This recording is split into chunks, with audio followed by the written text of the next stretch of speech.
আসসালামু আলাইকুম। সবাই কেমন আছেন? এবারে বিশ্বকাপটা মানে অত্যাধিক গোল হবে এই ভাবা যাচ্ছে।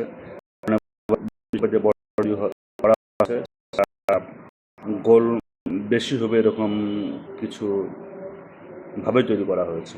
তো অলরেডি আমরা অনেক গোল দেখছি। ম্যাক্সিমাম ম্যাচেই কিন্তু আমরা দেখতেছিলাম ২ বা ৩ এরকম একটা গোল থাকছেই। বা কোনো ম্যাচে ৫টা ৪টাও থাকতেছে। তো এখন আমার যে কথাটা হচ্ছে যে বর্তমানে যে রেসটা চলতেছে গোল্ডেন বুট বা বলের যে রেস চলতেছে, তো সর্বোচ্চ গোলদাতা যে হতে যাচ্ছে সে অলরেডি ৫টা গোল মেসি করে ফেলছে।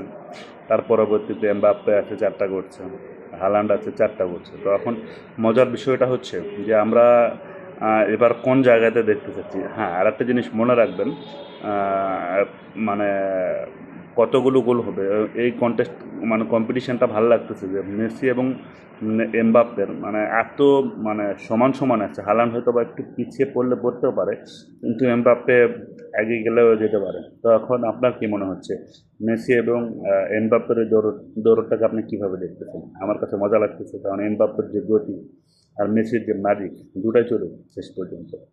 বিশ্বকাপটা সবাই উপভোগ করি। এই কথার হানাহানি মারামারি কাটাকাটি যুদ্ধ বাদ দিই, আমরা বিশ্বকাপটা উপভোগ করি। এবারে বিশ্বকাপটা গোলের বিশ্বকাপ হচ্ছে। সবাই এটাকে কীভাবে নিচ্ছেন কমেন্টে জানানোর চেষ্টা করবেন। ভালো থাকবেন। বিশ্বকাপ উপভোগ করি সবাই।